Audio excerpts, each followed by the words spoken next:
Paalis kami ni Gigi ngayon. IVF Asia Group. Ano gagawin natin? Papakonsulta ulit.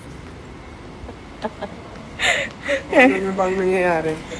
And check natin kung ano yung endometrial lining. Endometrial, yes. Ano? Endometrial lining. Yung endometrial lining natin kung kumapal na ba siya. Kailangan ba nila magdagdag ng dosage ng progesterone. Yan. So, nandito tayo ngayon sa Sa JBC. Centuria Medical Oh, City. yeah. CBC? Centuria Medical City. Yes. So, dito kami sa IVF Asia Group. Wala pa. Lalakad pa lang tayo. Okay. So, excited ka na natin. Pero kung ako lang tatanong ngayon, excited pa ako sa mangyayari. Yes. Sa September 6 na ang implant. Masabay-sabay tayo mag-pray. Yes. Mag-pray na successfully Magiging successful yun. yes. Mabuo siya. Mabubuo na. Ano bang gusto mo? Rest talaga. Rest with Rest talagang, hindi. Siyempre dapat yung rest is not just physical but also emotional.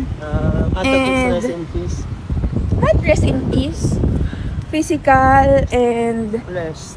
physical and emotional and mental. So, dito na kami. Sara, may pinto mo, be. Sara, may pinto. Ay, kanino to? Hindi ka kasama. Ayun na po. Ay, hindi ka kasama.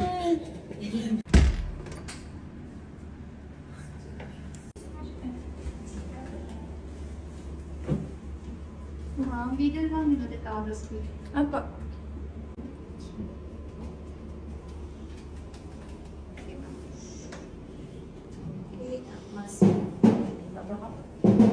Check pa na po. Tingnan na namin. Okay. Mixing.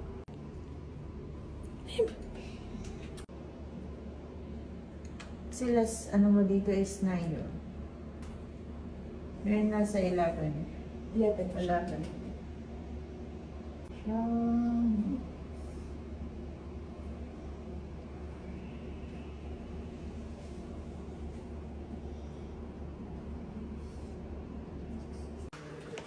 Kiniklin na, tas talaga sasalpak na dun.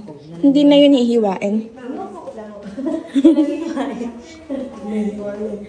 Maybe, ibang hihiwain.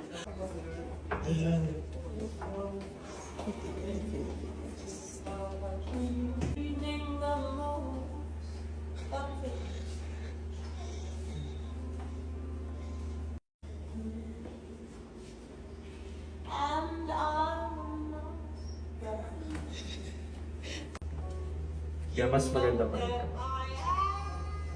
Yun ba yun doon kapag prone na sa...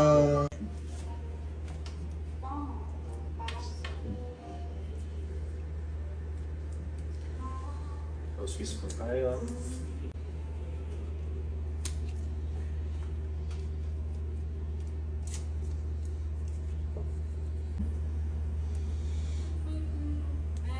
Inhale-exhale po tayo. Inhale-exhale, matapos. Diyan na po, masakit. Apply pressure na po for at least 3 to 5 minutes po. Tapos pagkatanggalin nyo na po yung tape po, baka po kasi medyo masakit tumipid sa balat. Masakin lang po natin ng tubig or alcohol.